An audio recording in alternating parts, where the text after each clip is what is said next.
मोहम्मद भुट्टो मियां चन्नू के गांव चक 15 में पैदा हुआ। वालिद काश्तकार था। गांव में सिर्फ प्राइमरी स्कूल था। मोहम्मद भुट्टो ने 5वीं तालीम पास कर ली तो तालीम का सिलसिला ख़त्म हो गया और खेतों में काम शुरू हो गया। ये हल जोतता था, फसलों को पानी लगाता था, गोडी करता था और फसल पकने पर कटाई करता था। प्राइमरी स्कूल के हेडमास्टर अब्दुल हमीद इसकी सलाहियतों से वाकिफ़ थे। इसके वालिद के पास और इससे समझाया, चौधरी ये तुम्हारा अकलौता बेटा है, बासलाहियत है, अल्लाह का वास्ता है, इसे आगे पढ़ने दो। इस ज़माने में हाई स्कूल की फ़ीस 3 रुपये होती थी। वालिद के लिए ये मुश्किल भी था, बहरहाल उस्ताद की इज़्ज़त होती थी। चुनांचे हेडमास्टर की सिफारिश पर भुट्टो साहब को मियां चन्नू में दाखिल करा दिया गया।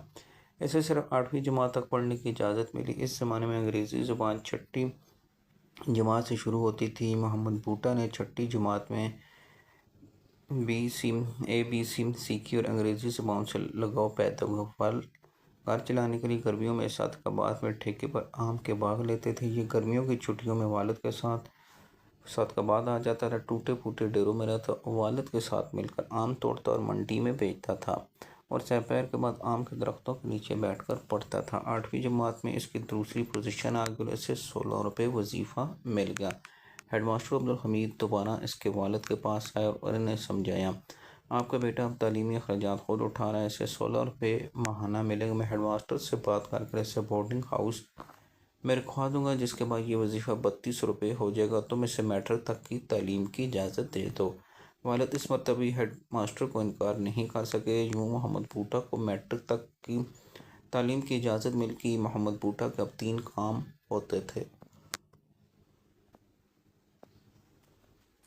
32 रुपये में गुजारा करना, दिन रात पढ़ते रहना और छुट्टियों में वालिद के साथ आम तोड़कर बेचना। भुट्टो साहब को रात के वक्त पढ़ने का मौका मिलता। घर में बिजली नहीं थी, लिहाजा ये लालटेन की मध्यम रोशनी में पढ़ते थे। गांव के वस्ती चौक में बिजली के खंभे पर छोटा सा मरकरी बल्ब था। ये खौफनाक गर्मियों में हज़ारों पतंगों की बारिश में कमीज़ उतार कर इस बल्ब के नीचे भी पढ़ते थे। इन्हें मशवरा देने वाला कोई नहीं था, लिहाजा ये 9वीं जमात में गलती से साइंस के बजाय आर्ट्स रख बैठे। ये इस मौके पर तवील अरसे तक पछताते रहे। बहरहाल मैट्रिक में भी उन्होंने स्कूल में पहली पोजीशन हासिल कर ली। वजीफ़ा मिला और ये इंटरमीडिएट कॉलेज में दाखिल हो गए। वजीफ़ा कम था, अखराजात ज़्यादा। ये तालीम के साथ साथ मियां चन्नू की लाइब्रेरी में 10 रुपये माहाना पर पार्ट टाइम मुलाजिम हो गया। अब ये रोज़ाना फजर के वक्त जागते, खेतों में जाकर सब्जियां चुनते, टोकरियों में डालते, सर पर रख कर मंडी लाते और इसके बाद कॉलेज जाते। कॉलेज के बाद लाइब्रेरी में जॉब करते, शाम के वक्त घर आते, देर तक पढ़ते और थक हार के सो जाते। ये इनकी रोज़ की रूटीन थी। इस दौरान वालिद मजदूरी के लिए हैदराबाद गए, वहाँ इनका इंतकाल हो गया। आप मोहम्मद भुट्टो के हालात देखें। घर में मैयत लाने के लिए भी पैसे नहीं थे। उन्होंने चाचुओं और फूफियों से पैसे मांगे तो इन्हें मशवरा दिया कि मैयत को मियां चन्नू लाने की क्या ज़रूरत है, इसे वहीं दफन कर दो। ये सुनकर ये रो पड़ा। उन्होंने इस वक्त सगे रिश्तेदारों की आंखें बदलते देखी। बहरहाल ये बड़ी मुश्किल से पैसे जमा कर हैदराबाद गए। मैयर वापस लेकर आए तो इनकी फूफी ने अपने 100 रुपये की वापसी का मुतालबा कर दिया। अब सूरत हाल ये थी कि वालिद का जनाजा सैन में पड़ा था और फूफी अपने 100 रुपये वापस मांग रही थी। भुट्टो साहब ने इसे 100 रुपये दे दिए तो दूसरी फूफियों ने भी अपने अपने पैसे मांग लिए। भुट्टो ने ये रकम अदा की तो इनके पास सिर्फ 150 रुपये बच गए। उन्होंने इससे वालिद की तरफीन की। ये वालिद के इंतकाल के बाद तालीम अधूरी छोड़कर लाहौर आ गए। अपने गाँव के माली के सर्वर क्वार्टर में रहे, बुने चने खाते रहे, नलके का पानी पीते रहे, नौकरी के लिए दर दर धक्के खाते रहे। उन्होंने इस दौरान नर्सरी में 70 रुपये पर माहाना माली का काम शुरू किया। ट्यूशन सेंटर में 100 रुपये पर माहाना भी नौकरी की। ये ट्यूशन सेंटर के फर्श पर सोते रहे। ये इस दौरान अदाकार मोहम्मद अली के पास भी नौकरी करी। ये भी एक अजीब दास्तान थी। बहरहाल ये लोग लाहौर से मायूस होकर मियां चन्नू वापस होकर कुरैशी ख़ानदान के बच्चों को ट्यूशन पढ़ाने लगे। ये सिलसिला भी ज़्यादा दिन ना चल सका, लिहाजा ये दोबारा लाहौर आया। हाथों से चिपस के फर्श रगड़ने का काम शुरू। इससे इन्हें रोज़ाना 4.5 रुपये मिलते। ये इसके साथ साथ नर्सरी में भी काम करते रहे। इसके वजह चाय का इजाफी कम मिलता है। इसके बाद बस कंडक्टर बनकर बस के साथ लटक कर सवारियाँ बैठाने लगे। लेकिन आप इनका कमाल देखेंगे, तमाम तर मसलात हालात के बावजूद बीए की प्राइवेट तैयारी भी करते रहे। बीए के इम्तिहान में प्राइवेट थी और फिर पास हो गए। उन्होंने इसके बाद एमए में दाखिले के लिए मुख्तलिफ लोगों से कर्ज मांगा, लेकिन सब ने इनकार कर दिया। मगर इसके बावजूद उन्होंने लाइब्रेरी साइंस में दाखिला ले लिया और शाम के वक्त एक वकील के दफ्तर में पार्ट टाइम जॉब कर, जिससे इनके हॉस्टल की फ़ीस और खाने के खर्चे निकल आता। लाइब्रेरी साइंस में मास्टर के बाद इन्हें पंजाब यूनिवर्सिटी की लाइब्रेरी में मुलाजमत मिल गई। ज़िंदगी में पहली बार सुख का सांस नसीब बूटा ने नौकरी के साथ साथ प्राइवेट कॉलेज में MA अंग्रेज़ी में दाखिला ले लिया। ये MA कर रहे थे, एक क्लास फेलो से मुलाकात उसने ताज़ा CSS किया था, जिससे मुतासर CS करने का फैसला किया। उन्होंने इस फैसले के बाद MA अंग्रेज़ी अधूरी छोड़ा और LLB कर लिया। 1977 में उन्होंने CSS की तैयारी शुरू की।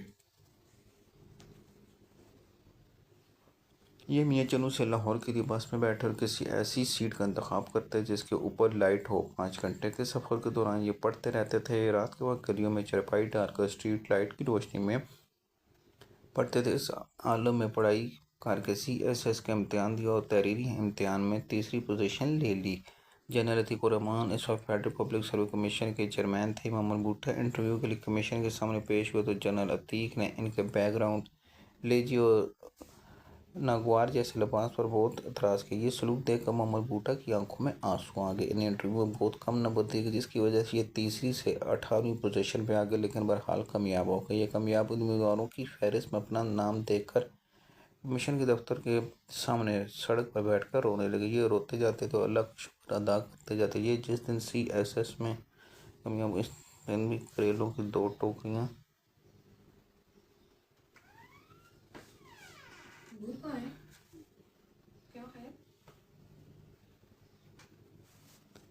ऐसे नीचे पोजीशन ऑर्डर को अच्छी सर्विस दे दी। बहरहाल किस्सा मुख्तसर, CSS ऑफिसर बन गए और FBR में मुख्तलिफ पोजीशनों पर तैनात है। पूरी ज़िंदगी मुल्क की एक अहम तरीन शख्सियत को करीब से देखा। मियाँ नवाज शरीफ के ख़िलाफ़ भी मुकदमे बनाए, नजम सेठी और मलक रियाज के ख़िलाफ़ भी कार्रवाई की। मुल्क के नामवर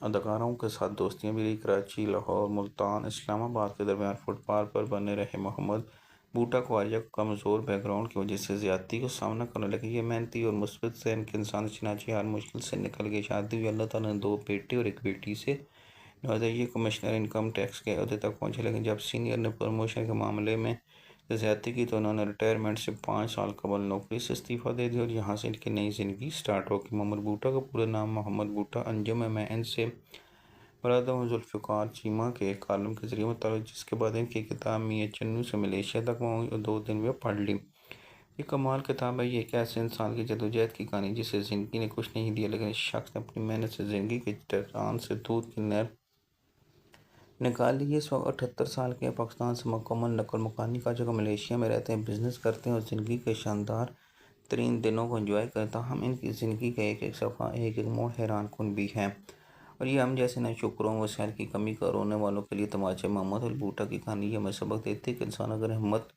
ना हारे, मुसलसल मेहनत और अल्लाह ताला की ज़ात पर यकीन रखे, दुनिया में हर स्टेटस हर चीज़ बदल जाती है। आप अंजुम साहब का कमाल देखें। 55 साल की उम्र में इस्तीफ़ा देकर सड़क पर आए, जो कि जमा पूंजी के मुख्तलिफ किस्म के कारोबारों में ज़ाया हो गई, लेकिन उन्होंने इसके बावजूद हिम्मत नहीं हारी। है बुढ़ापे में भी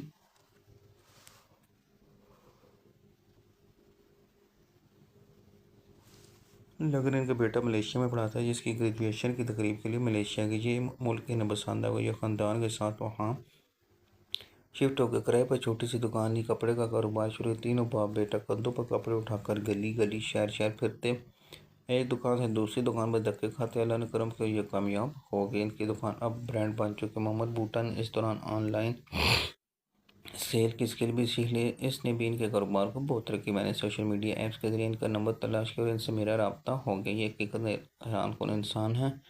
मोहम्मद अंजुम जैसे लोग असल पाकिस्तान में हैं। अल्लाह ताला ने मोहलत दी, वसाइल दिए, तो मैं इन जैसे लोगों की कहानियाँ इकट्ठियाँ करके ह्यूमन लाइब्रेरी बनाऊँगा, ताकि मुल्क के इन करोड़ नौजवानों को ज़िंदगी का असरा में जो साए में बैठकर किसी मसीह का इंतज़ार कर, जो कभी इमरान खान, कभी बिलावल भुट्टो और कभी मरियम नवाज से उम्मीद वाबस्ता कर लेते हैं। ये भूल जाते हैं कि ज़िंदगी अगर हमारी है तो फिर इसके सारे मसाइल भी हमारे इनकाल हमने तलाशी करना है। हमारी कोशिश को बेआब ज़मीन पर कोई दूसरा काश्तकारी नहीं करे। ये काम आज या बहरहाल कल हमें करना पड़े। मोहम्मद भुट्टो इसकी बहुत बड़ी मिसाल है। ये अगर सब्ज़ी बेचकर बस कंडक्टरी करके CSS कर सकते हैं तो 55 साल की उम्र में नौकरी को ठोकर मार काम या बिजनेस बना सकते हैं, तो हम क्या नहीं। कि बस हमें अंजुम साहब जैसी हिम्मत, हौसला और अपने हालात तब्दील करने की ख्वाहिश चाहिए। अल्लाह ताला बेड़ा पार करेगा।